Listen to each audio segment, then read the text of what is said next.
జీవనం, మన పిల్లలు, మన కుటుంబం మరి కాలక్రమేణా మన వడ్డర్లకు పని లేకుండా అయింది. ఒకప్పుడు బ్రహ్మాండంగా పని ఉండే, ఇప్పుడు ఎక్కడ చూసినా బిల్డింగ్లు వచ్చేసినాయి. ఒకప్పుడు జూబ్లీ హిల్స్ స్లమ్ కానివ్వండి, ఈసుఫ్గూడ, రహమత్ నగర్, బోరబండ, మరి ఎర్రగడ్డ ప్రాంతాల్లో, సికింద్రాబాద్ వస్తే అడ్డగుట్ట ప్రాంతంలో కానీ, మాణికేశ్వర్ నగర్ కానీ అనేకమైనటువంటి ప్రాంతాల్లో మన ఊళ్ళో ఒకప్పుడు 3 పువ్వులు 6 కాయల్లాగా ఉంటుండే. కానీ కాలక్రమేణా అన్ని బిల్డింగ్లు వచ్చినాయి. మరి ఇప్పుడు పని దొరకాలంటే కూడా కష్టమైనటువంటి పరిస్థితి ఉండే. కానీ కేసీఆర్ గారు ముఖ్యమంత్రి అయిన తర్వాత మనకు ఒక గౌరవం, మర్యాద, మనకు కావలసినటువంటి హక్కులని ఇంతకుముందే రాజలక్ష్మి గారు మాట్లాడేటప్పుడు నేను చూసిన. మనకు కావలసినటువంటి పనిముట్ల విషయంలో కానీ, లేకపోతే ఆమె ఢిల్లీకి పోయి వచ్చినప్పుడు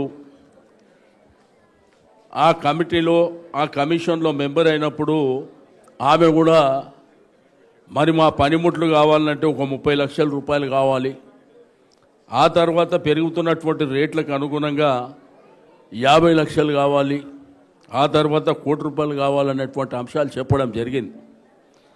ఆ రోజు జోగు రామన్న గారు మంత్రిగా ఉన్నప్పుడు ఈ కార్యక్రమాన్ని చేపట్టడం జరిగింది.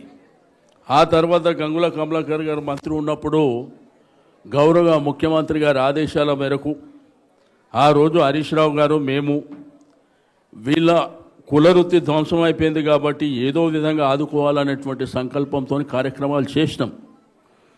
ఆ తర్వాత మనకు ఉండడానికి నీడ కావాలని కొంతమందికి డబుల్ బెడ్రూమ్లు వచ్చినాయి. అంటే ఆ డబుల్ బెడ్రూమ్లది కూడా మీకు అందరికీ తెలుసు, కులానికింత, మనుషులకింత అని మనం ఇయ్యలే. ఆ అప్లై చేసిన వాళ్ళకందరికీ మనం డ్రా చేసి ఇచ్చినటువంటి పరిస్థితి. దగ్గర 1,00,000 ఇండ్లు కట్టినాం. ఆ 1,00,000 ఇండ్లు కట్టినవి కూడా మీకు టీవీలో చూసినా, పేపర్లో చూసినా అద్భుతంగా కనిపిస్తున్నాయి. ఈ నా కొడుకులు ఎవడు కట్టలే కానీ అవి మనం కట్టినే వాడు ఇప్పుడు ఇస్తా అంటాడు. దానికి ఏంటంటే ముఖ్యమంత్రి గారి ఆఫీసు జోక్యం చేసుకొని బ్రహ్మాండంగా చేసిరట. ఎవడయ్యా జాగిర్రా నాయన, కట్టింది మేమైతే. ఒక ఇల్లు కట్టిరా ఏంటన్నా? ఒక్క ఇల్లు, ఇందిరమ్మ ఇల్లు అని చెప్పారు. కట్టిరా ఇందిరమ్మ ఇల్లు? వాడు ఇల్లు గుంజుకోకపోతే ఆ దేవుని మొక్కాలే తప్ప వాళ్ళ జీవితంలో ఎవరైనా ఇల్లు కట్టిర్రా? కట్టే పరిస్థితి కూడా లేదు. ఒకప్పుడు మనం బ్రహ్మాండంగా దర్జాగా కేసీఆర్ గారి నాయకత్వంలో జీవిస్తుండే. మనకు కడుపు నిండా అన్నం ఉండే, చేతి నిండా డబ్బులు ఉండే. ఇప్పుడు ఉన్నాయా? మా అక్క చెల్లెళ్ళు కూడా ఇంతకుముందు మాట్లాడేటప్పుడు చెప్తున్నారు, వాళ్ళు వస్తారు సార్, వీళ్ళు వస్తారు, పైసలు మాత్రం వస్తలేవు అని చెప్పి. పైసల కోసం ఎవరో వస్తారని కాదు, తిరిగి కేసీఆర్ గారు ముఖ్యమంత్రి అయితేనే మన యొక్క బాధలన్నీ తీరుతాయని చెప్పి నేను ఇంత సందర్భంగా ఆ రోజు ఏంటంటే మనం అమాయకంగా గ్రామీణ ప్రాంతంలో ఉన్నటువంటి మన రైతులు, మన అన్నదమ్ముళ్ళు, మన అక్క చెల్లెళ్ళు ఈయన ఆకాశం మీద చందమామని తెస్తా అంటే నమ్మిండ్రు. ఏది పడితే అది ఇస్తామని చెప్పారు. మీరు ఒక్క ఓటు వేయండి, మేము ఆకాశం మీదకి చందమామని తెచ్చి మీకు ఇస్తామంటే మన వాళ్ళు నిజమే అని చెప్పి ఓటేసారు. 2,000 పెన్షన్ 4,000 ఇస్తా అన్నారు. ఇచ్చిండ్రా? తులం బంగారం పెళ్లికి. ఆ రోజు ఏంటంటే పేద మధ్యతరగతి కుటుంబాలు మన ఇంట్లో పెళ్లి జరిగితే సంతోషంగా బ్రహ్మాండంగా చేయాలని, ఎందుకంటే వచ్చే అల్లుడు వాళ్ళ కుటుంబం మోటార్ సైకిల్ పెట్టమంటాడు, 10 తులాల బంగారం పెట్టమంటాడు, రకరకాల కోరికలు ఉంటాయి. మనం ఇంతో అంతో ఆసరం ఉండాలని కేసీఆర్ గారు ఈ భారతదేశంలో ఎవ్వరు ఊహించని విధంగా ₹1,00,000 కళ్యాణ లక్ష్మి కార్యక్రమాన్ని తెచ్చాడు. దాన్ని ఏం చెప్పిండు, నేను తులం బంగారం ఇస్తామని చెప్పిండు. తులం బంగారం, కిలో బంగారం, వాళ్ళ కుటుంబాలలో ఉన్నాయి కానీ మనకున్నాయా? మనకున్నాయా? మన తెలంగాణ తల్లి బంగారమే మెడలున్న బంగారం గుంజుకున్న దొంగలు చూసారు కదా. రెండోది, కేసీఆర్ గారు ఆ రోజు పేదవాళ్ళు తాగడానికి మంచినీళ్ళు ఫ్రీగా ఇద్దామని చెప్పి మనకు వచ్చే ఇండ్లల్లో నీళ్లు ఆ బిల్లన్ని మాఫీ చేసి ఫ్రీగా ఇద్దామంటే ఇప్పుడు బిల్లు తీసుకొని వస్తుండ్రా లేదా?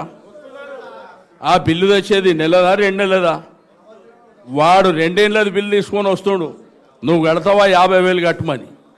మీరు ఎవ్వరు కూడా ₹1 కట్టవలసినటువంటి అవసరం లేదు, ఏ రూపాయి కట్టవలసినటువంటి అవసరం లేదు. ఎవరన్నా బలవంతంగా దౌర్జన్యం చేస్తే మేము ఉన్నాం, మీరు భయపడవలసినటువంటి అవసరం లేదు. మళ్ళా మన ప్రభుత్వం వచ్చిన తర్వాత వాళ్ళ దగ్గర వసూలు చేస్తాం కానీ మీ దగ్గర మాత్రం కాదని చెప్పి నేను ఈ సందర్భంగా తెలియజేస్తూ ఉన్నాను. కాబట్టి ఒకటి ఏంటంటే, కేసీఆర్ గారు మనని ఆత్మగౌరవంతో బతుకుమని చెప్పాడు. ఆ రోజు మనకు చెప్పింది అదే, పేదలైనా మధ్యతరగతి కుటుంబాలైనా బీసీలైనా సంతోషంగా బతకాలనేటువంటి సంకల్పంతో వారు కార్యక్రమాలు చేసుకుంటూ పోయారు.